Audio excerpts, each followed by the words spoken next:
Hey guys, are you ready for some money rehab? Wall Street has been completely upended by an unlikely player, GameStop. And should I have a 401k? Because You don't do it? No, I know. Girl. You think the whole world revolves around you and your money? Well, it doesn't. Charge for wasting our time. I will take a check. Like a old school check. You recognize her from anchoring on CNN, CNBC, and Bloomberg. The only financial expert you don't need a dictionary to understand. Nicole Lapin. As you know, here on Money Rehab, we feature change makers, public figures making change in every sense of the word, and along the way have been in, or might still be in, Money Rehab. Today, I'm talking to Ryan Serhant, hand model turned real estate mogul. On Money Rehab, we've talked a lot about best practices around renting versus buying and how to find a home you love at a price you can afford. I have my own opinions on these topics, as you know, but I was really interested to hear how someone who is so deep in the real estate world would think about these big questions. Of course, Ryan is an expert on selling houses and apartments, which means he is more pro-buying than I am across the board. But if buying is right for you, Ryan has some great advice. Plus, I also want to ask Ryan about what the other side of things is like, selling. What suggestions does he have for people who work in sales and want to step up their game? Let's find out. Ryan, welcome to Money Rehab. So we start the show with a fun game of Never Have I Ever. Have you played Never Have I Ever? My God. Sure, yes. Okay, so unfortunately, we don't have actual cocktails for this or any alcohol, but this is the money version of Never Have I Ever. So if you've done something, say I have, and if you haven't, just say I haven't. Cool? Yep. All right. Never have I ever split the bill on a first date. I have not. I don't think I've ever done that. Never have I ever played the lottery. I have. Never have I ever attended business school. Have not.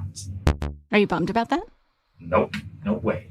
Me neither. Never have I ever lost a credit card. Knock on all the wood, but I have not lost a credit card. Good. Never have I ever taken a mental health day. I should in the future, but I have not taken a mental health day. Never have I ever disputed a charge on a credit card. I have. Never have I ever bought a used car. Never. Never? Oh, wait. Actually, you know what? We were going to be in our first fight. Yeah, that's not true. My current car right now is a G-Wagon Brabus, and I was not expecting to buy that one when I went. I was thinking, I was just looking at new cars, and the car guy totally sold me. He's like, hey, listen, this guy in New Jersey bought this G-Wagon. He sent it to Brabus in California. It's the whole package. It's insane. You drive this thing and it sounds like a freaking dinosaur in like a good, crazy way. It's all souped up. He brought it home and his wife made him get rid of it. It has like 7 miles on it and now he just needs to sell it. And what do you think? And I got it for like half what it would cost me to recreate that car. And so that's the car that we have, like the personal car. Never have I ever sold a multi-million-dollar house. I have. Layup. Okay, so let's start at the beginning. How you started doing that. I read that the first day in real estate for you was the day the subprime mortgage industry collapsed in '08. Is that true? That is 100% true. That was day one. I said, I was born in Texas. I grew up outside Boston, really. I lived on Long Island for a little bit, but really kind of my formative years. So, junior high, high school was outside Boston and the North Shore. And the only thing I was good at or had any interest in was theater. I was terrible at all sports. My parents made me play every single one of them for at least one season so I could get it out of my system. They made me take every single class so I could see what I would be good at. I wasn't really great at any of them. But theater was the one thing that made sense to me for some reason. And so when I graduated college, I went to college in upstate New York, and I graduated in 2006. I was like, listen, I got a little bit of money saved up from summer work, and my grandfather had died and left us all like a little bit of money, but not like a lot. I probably had like 20 grand saved. It's like, you know what? I'm gonna take this time that I have, where I'm still young, 21, and I'm gonna move to New York City, and I'm gonna try this theater thing and this acting thing, because if I don't do it now, when am I gonna do it? Like in 20 years when I have a family, and then I have a nervous breakdown that I never did that thing I always wanted to do. I'm going to do that. And so I moved to New York City and I tried it. And I got onto a soap opera pretty quickly. I was in Esseral Turns for a while. And then I quickly got killed off and just had a hard time making money. And so I just tried to do weird, odd jobs to make ends meet. I was hand modeling. I was a lot of hand modeling, actually. Can we stop on that for one moment? Sure. What goes into hand modeling? Your hands are gorgeous. They're so stunning. I just need a moment to catch my breath. So I had from the soap, right? I got on the soap, and so I had to get all these headshots done. And I had a headshot where I was like this, like holding my chin, holding my face, like the classic model-y face. And then I got an agent after that because I was like, this is my big break. I'm Tom Cruise, you better watch out kind of thing. And that never happened. But, the soap ended, and he called me. His name is Rich. He's like, hey, I don't know if you want to do this, but there's a casting, AT&T. They're looking for a hand model. I was like, what? No.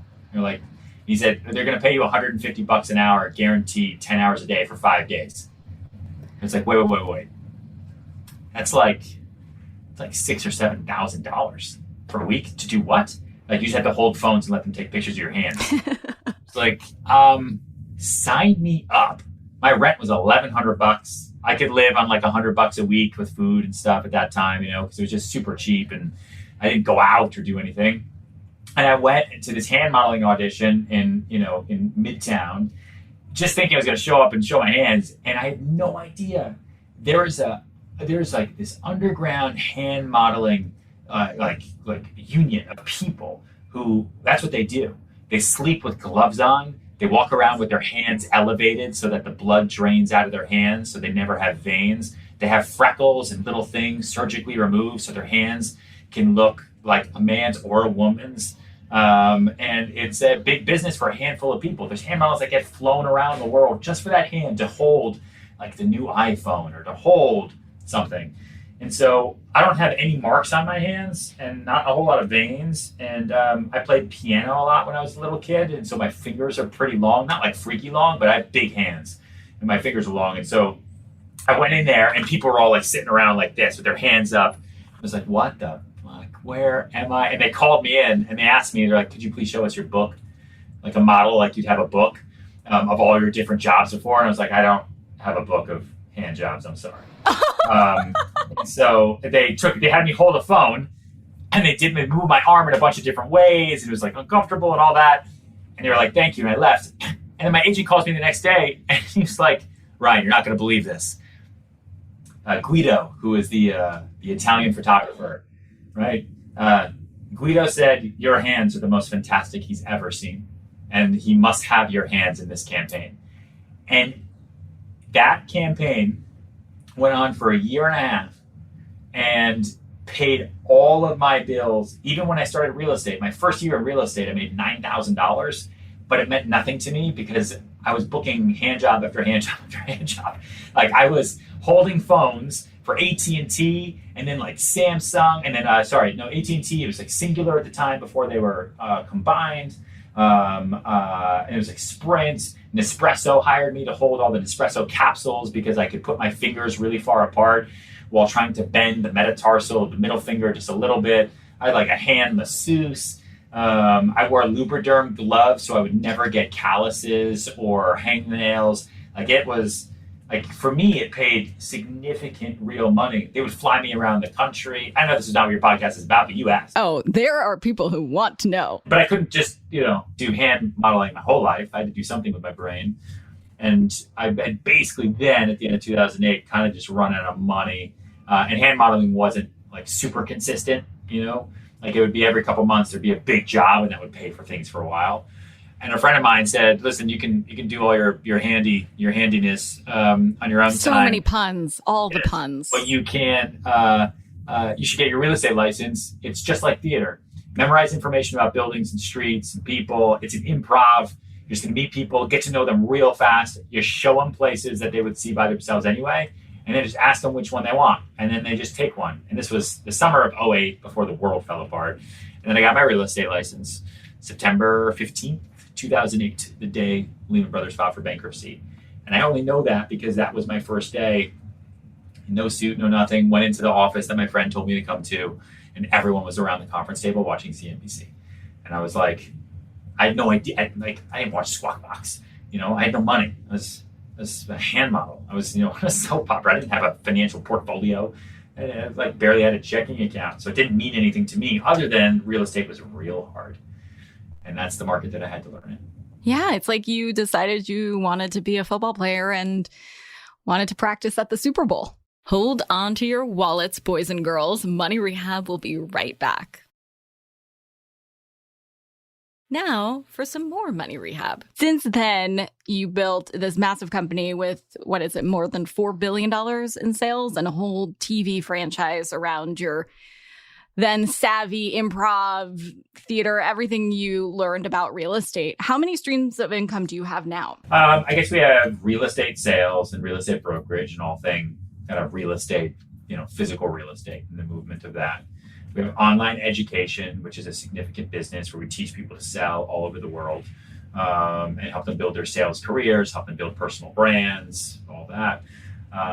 We have an in-house film production studio that creates content, all real estate. So real estate content for developers, agents, real estate story content, social. Actually, one of our first national television commercials started airing yesterday, which is pretty cool for them. I then have television, which I guess is a separate income stream. I then have, let's say, all the miscellaneous media. So the iHeart podcasts, the different deals with Facebook, all the licensing deals, all the random media deals and stuff. And then I would say then there are investments, right? I have investments that have, passive income and real estate investments. I think that's about it. Yeah. 7-ish. Average millionaire has about 7 streams of income. That makes sense. It sounds like the foundation of a lot of them are selling, though. And you had mentioned that you have hired non-real estate people as salespeople because they were so good at it. If folks are listening and they want to sell, whether it's real estate or something else, what do you think is the thing they must know? I mean, there's a lot of things. But I would say if I break it down real simply, first, you have to know your product and you have to know your people. If you know your product really, really well, but you don't know your people, then who are you going to sell to? And if you just know people, you're good with people, but then you don't know your product, then no one's going to trust you to spend money with you.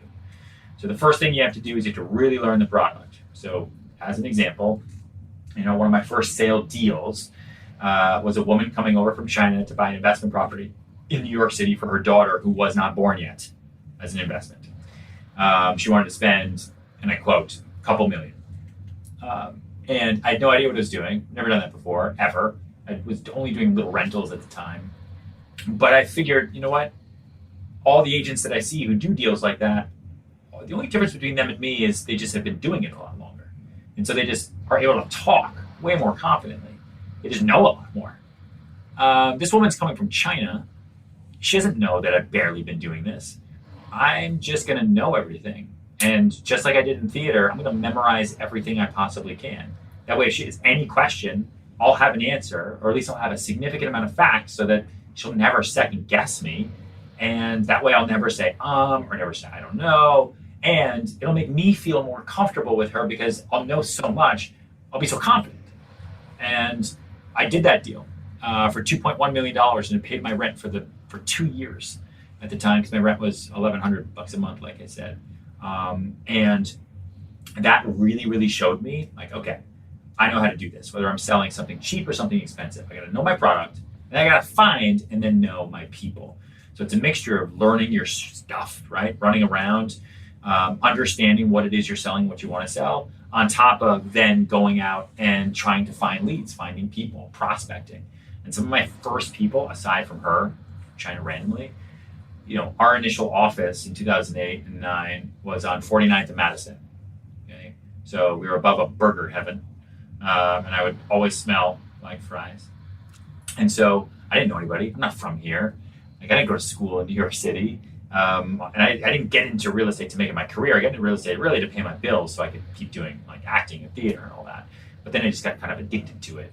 But I would find 2 types of clients, or 3 guys. One is just on the internet, cold leads. The other was If you walked out of Saks Fifth Avenue on 49th or 50th, and between 5th and Madison with more than 2 shopping bags, I would profile the shit out of you. And that meant that you could afford a new apartment. And so you should at least have my card. And if you were in the Starbucks of 49th and Madison ever, and you were a woman and you were pregnant, that meant that you probably needed more space. And those were some of my first new clients. If I did that 100 times, I'd say like 6 or 7 of them actually worked and turned into clients that I otherwise never would have had. It turned into long-term clients that were just in that moment saying, you know what, we've been totally procrastinating, but yeah, I'm with my husband in a 1-bedroom and we've got to figure this out, but we've just been so busy at work. It was like a lot of that. And like, it's amazing what you can do by just talking to strangers. And if you think about it, like, your best friend was a stranger at some point. Mm-hmm. And then what? You met them in school, you met them on the street, you met them at a play, like, you met them somehow, and they were total strangers, but you talked because you had something in common. Maybe you're at the same event, same school, somewhere. So if you can go up to anyone on the street, compliment them, so you break the ice that way, and then find something in common, you can be friends with absolutely anybody.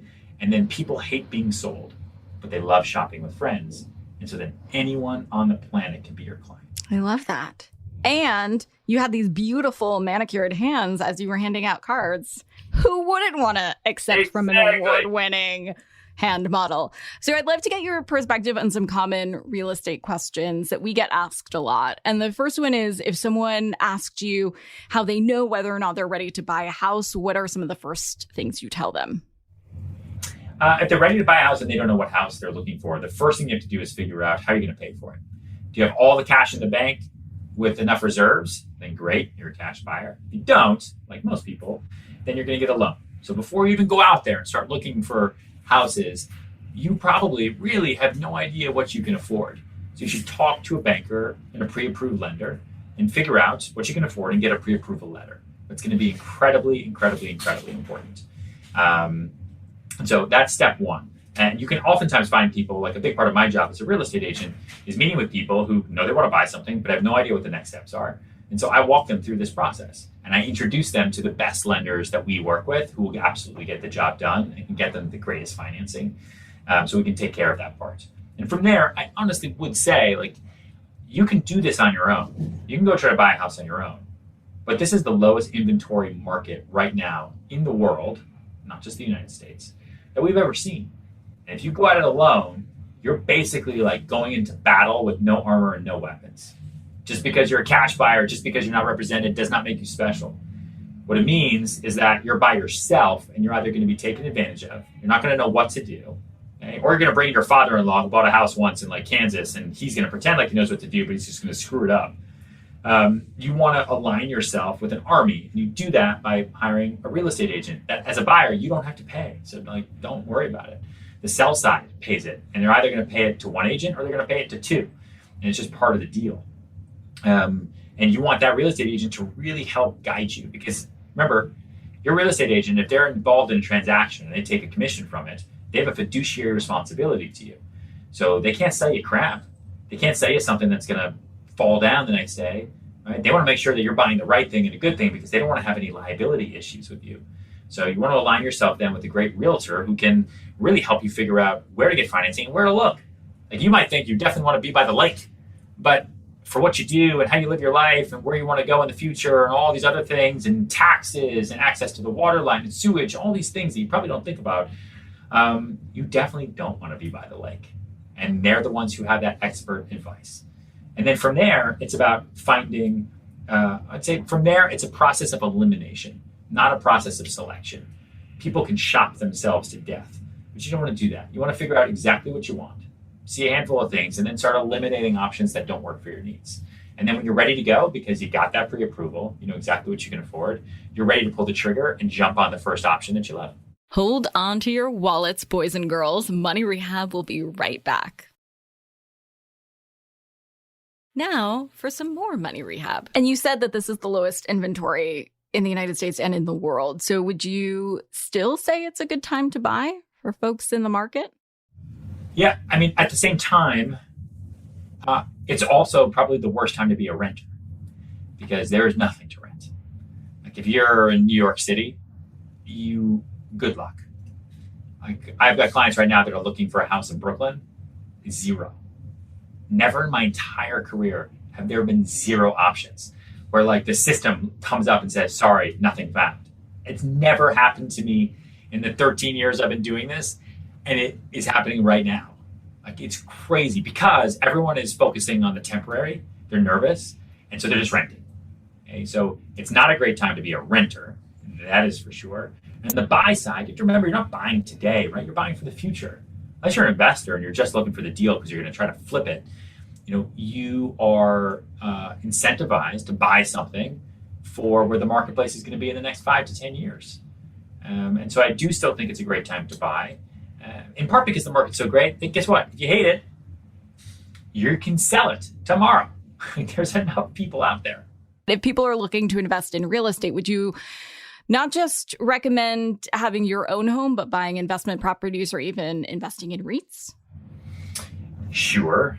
REITs or kind of general real estate index funds can be a very safe way, or safer, I'll say, and diversified way to, put passive income that you've made to work in the real estate space. Okay. You can also buy investment properties. You can Airbnb them. There's a lot of people who do that. They have small kind of fixer-uppers. They fix them up and then they rent them for a significant amount of money. It's amazing what you can do in the short-term market. You can't do it in a lot of cities. Like you can't do short-term Airbnbs in New York City because it takes away from hotels, and New York City makes way too much money from hotel tax to ever allow us to do that. But I'm a big fan of real estate investments, obviously. You just want to make sure that you're not biting off more than you can chew. If it's purely for investment, look under the bar. Okay? Like it doesn't need to be the greatest property ever. It needs to be something that's got value add, maybe in an area that is gentrifying or changing, where, there's a huge grocery store coming up just a couple minutes away. Eventually this area will be worth more because areas around grocery stores end up being very expensive because people want easy access to food. Things like that are what you should think about. But I'm also a big, multifamily in the South, multifamily in the Midwest.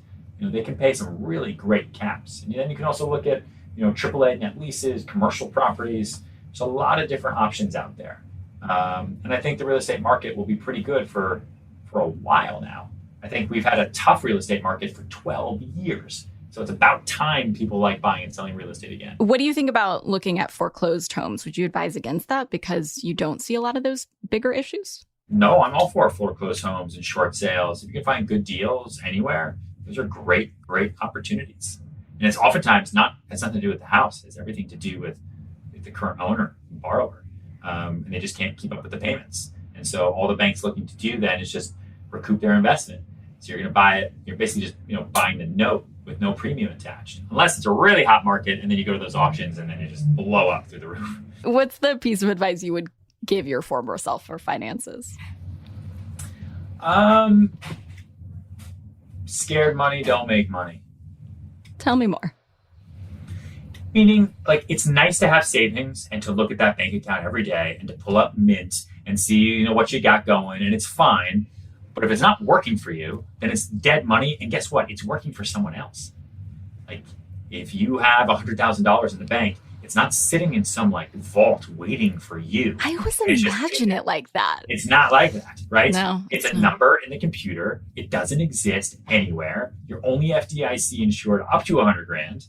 Okay, and that money that you've given in, that's sitting there, is being used by someone else. The bank. The bank has used it to lend out to somebody else buying their investment property. So have your savings ready to go. But if you're young, you're under 30, if you're under 35, right? Scared money doesn't make money. You want to invest. You want to put your money to work. You want to be smart. Don't be stupid. You want to be smart about your investments, and it's okay to save, but you should invest back into yourself. That's, in my position, that's what I should have done sooner than when I learned it. But I didn't. For today's tip, you can take straight to the bank. If you're thinking about an investment property, make sure you're looking at a neighborhood where there are concrete signs that the value and desirability of the area is going up. In our interview, Ryan mentions how neighborhoods with new grocery stores typically signal that property prices will increase in the near future. Same goes with neighborhoods that have announced new schools or public transportation stops. With investment properties, just like stock investments, you want to make sure that there's growth so you get that sweet ROI.